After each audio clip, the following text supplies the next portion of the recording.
चाललेलो कोटमगावला आणि हे हॉटेल तर माहिती असेल तुम्हाला, हॉटेल सद्गुरू. इथली डाळबट्टी एकदम खतरनाक, म्हणजे सगळ्यात फेमस. कारण की मी पहिले वेळेस आलो होतो, ज्या वेळेस म्हणजे 1 वर्षापूर्वी, जे आपलं नवरात्रामध्ये. पण आता पण आलेलो आहे. आता म्हटलं जाऊन येऊ. परत 5-6 महिने मी इथं नाही, आपल्या कोपरेगावात. आता मी बाहेर गावी जाणार आहे, त्यामुळं चला जाऊन येऊ, भेट देऊन. सद्गुरू हॉटेल या ठिकाणी मी आता आलेलो आहे, नाश्ता करतोय.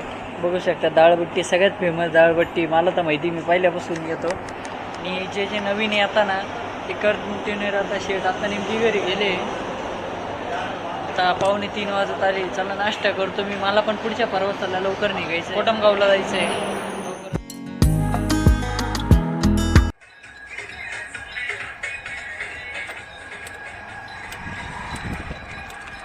तर फायनली मी आता कोटमगावमध्ये आलेलो आहे.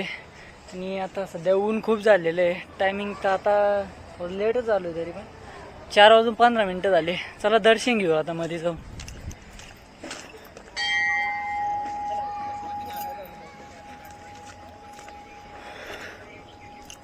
समोर आहे मंदिर असं. चला मंदिरात जाऊ दर्शनाला, कारण की अजून कोणी झालेलं नाही. जगदंबा देवी मंदिर, येवला तालुका, जिल्हा नाशिक. आपण डायरेक्ट आलेलो आहे, कारण की आपण कोणालाच काही सांगितलं नव्हतं यार.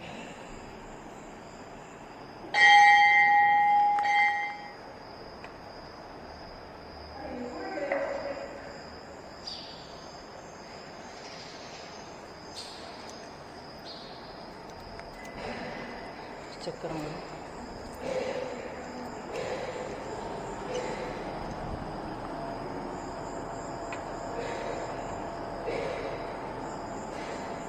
सध्या मी कोटमगावमध्ये आलेलो आहे. मंदिर परिसर बघू शकता. मी आलो होतो ज्यावेळेस नवरात्र होती, नवरात्रीच्या 3ऱ्या-4थ्या माळेला आलो होतो. त्यानंतर डायरेक्ट आत्ताच आलो आहे, कारण की मी आता बाहेर प्रवासाला निघतो आहे. सध्या मी चाललेलो आता कोकण, रत्नागिरी, गोवा. ही आपली सायकल बाहेरच लावलेली आहे. तर चला आता निघूया. दर्शन घेतलं आहे पूर्णपणे. मंदिर परिसर हे बघून घ्या. अजून पण घरी जाता जाता मला 6 तरी वाजतील आरामशीर, कारण की मध्ये येवला रोडच्या आसपास ट्रॉफिक खूप असते ना. आणि इकडं बघू शकता, इकडं मंदिराच्या मध्ये जाण्याची लाईन लागत असते ज्यावेळेस गर्दी असते त्यावेळेस. आता सध्या तर काही नाही, आता सध्या गर्दी नाही, काही नाही. त्यामुळे आता मोकळं आहे. समोर ते जगदंबा माता भक्ती निवासी जे वरचे जे हॉल दिसते पूर्णपणे, हे जे भक्तांनी येताना त्यांच्यासाठी मुक्कामी थांबण्यासाठी हे पूर्णपणे हॉल असते. समोर जेवढे हॉल आहे तेवढे पूर्णपणे. त्यानंतर तिकडंच पाठीमागे जे तिकडं वॉशरूम ते सगळं काही असतं. आणि ज्या ठिकाणी मी आत्ता उभा आहे ह्याच ठिकाणी आपलं जे कीर्तन भजन सगळं काही ह्या ठिकाणी मंदिर आहे. बघू शकतो पूर्णपणे मंदिर. आणि हे मंदिरच्या बाहेरचा परिसर. त्या साईडला आपली सायकल लावलेली आहे. आणि मी दर्शन घेतलं आहे. मला पण खूप काही छान वाटलं. आता काय लवकर येणं होणार नाही, त्यामुळं म्हणलं लवकरात लवकर आत्ताच जाऊ, दर्शन करून घेऊ. कारण की मला बाहेरचा प्रवास करायचा आहे त्यामुळं. आणि जो आपला 8 महिन्यानंतर प्रवास चालू होणार आहे आपला, तो जो की लेह लद्दाख. तर लेह लद्दाख दिसतं नाव बी ऐकलं ना लोकांच्या अंगाला काटा येतो. तर आपण प्लॅन तो केलेला आहे 8 महिन्यानंतर. तर चला आता निघतो. हर महादेव, जय श्रीराम भावना बहिणीनो. तर सध्या मी कोटमगावला जाऊन दर्शन करून घरी निघालो होतो. आणि आपल्या संगमनेरचे 2 रायडर म्हणजे भाऊ 10 दिवस गेले, तेव्हा राजस्थानला गेले होते. आताच मी त्यांच्याशी संवाद साधत होतो. ते बोलले होते तुमचे रील आम्ही बघितलेले, कारण की आपण सगळ्या ठिकाणी जातो, व्हिडिओ प्रत्येक ठिकाणी काढतो. तर भाऊंना विचारू आपण प्रवास कसा झाला, काय तुम्ही सांगू शकता. आता प्रवास एकदम ओके झाला. सध्या गरमी आहे राजस्थानमध्ये, त्या अवॉइड करायचं जायचं असेल तर शक्यतो आफ्टर दिवाळीच गेलेलं बेटर राहील. बाकी तर बेस्ट होते आमची राईड तर बरोबर. आणि तुला पुढील वाटचालीस धन्यवाद. शुभेच्छा. सेफ राईड कर. आणि दुसरी गोष्ट, आता ते पाठीमागं बोर्ड लावलेला आहे. सगळ्यांना काय वाटतं मी लेह लद्दाखला आताच निघणार आहे, पण लेह लद्दाखचा जो प्लॅन आहे 8 महिन्यानंतर पूर्णपणे एकदम तयारी करून निघणार आहे. कारण की लेह लद्दाख हे नाव नुसतं ऐकलं बी ना, समोरच्या आहे ना डायरेक्ट व्यक्तीच्या अंगाला काटा येऊन जातो तिकडे जायचं म्हणलं तर. पण मी स्वतः आहे ना 8 महिन्यानंतर आहे ना डायरेक्ट ते 8 महिने तर पुढच्या डायरेक्ट 2027च्या 8व्या महिन्यात मी लेह लद्दाख पूर्ण यात्रा करून येणार आहे.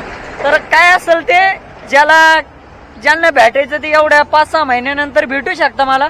कारण की मी कोकण दौऱ्याला निघतोय आता पुढच्या महिन्यात 10 तारखेला. तर चला भेटूया. हर हर महादेव, जय महाराष्ट्र. डॉमिनर म्हणून गाडी आहे. तर ह्या गाडीवर संगमनेर पासून ते निघले होते आपले राजस्थानला यात्रा करण्यासाठी. तर त्यांचं येऊन जाऊन 4 ते 5 हजार किलोमीटर कंप्लीट झालेलं आहे आणि ते आता घराकडे निघाले. तर हा टोल नाका तुम्हाला माहिती असं ना बंद पाडला आता. येसगावच्या अलीकडे हा टोल नाका आहे. तर मी इथं थांबलोय, माझी सायकल तिकडे लावलेली आहे. त्यांचं 4 ते 5 हजार किलोमीटर झालेलं आहे ना. आता ते घराकडे निघले. घराकडे जात असताना त्यांनी मला फक्त ऑल द बेस्ट असं केलं आणि मी त्यांना थांबवलं. कारण की मी ज्यावेळेस चालतो ना, हे जे महाराष्ट्र सोडायच्या नंतर आहे ना, जेव्हा MS नाव दिसलं ना, होऊन तर मला गाड्या थांबता, पण अचानक मध्ये मला लक्ष गेलं तर मी स्वतः थांबवतो. हेच आपलं प्रेम असतं. कारण की संगमनेरचे येते आणि संगमनेर मध्ये मी अंदाजी 1 ते 1.5 वर्षापूर्वी विनायक वाकचौरे स्टार माहिती असेल, तर मी त्याच्याकडे गेलो होतो.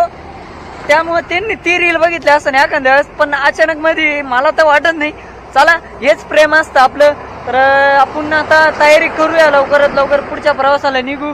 आता मी कोटमगावला का गेलतो, कारण की 5-6 महिने मी कोकण मध्ये राहणार आहे, त्यामुळे इकडे येणं होणार नाही. त्यामुळे मी लवकरात लवकर सायकलिस्ट नांदगावचे नाही का ओम भाऊ ठाकूर, ते सगळीकडे जाऊन आलेले. त्यांच्या तिघांच्या सायकली इथं आहे. संकेत महाजन, ते तिघांच्या सायकली इथं आहे. तर 3 जण समोर बसलेले. तर त्यांचं माझ्याकडे काही लक्ष नाही आहे. आत्ताशी त्यांचं लक्ष माझ्याकडे गेलेलं आहे.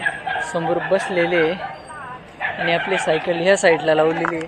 तर आल्यानंतर बोलू त्यांच्याशी आपण. आता ओम भाऊ ठाकूर यांनी गेल्या 2 वर्षापूर्वी पण आपलीच भेट होती आणि त्यांनी भरपूर काही लांब लांब प्रवास केलेला आहे आत्तापर्यंत.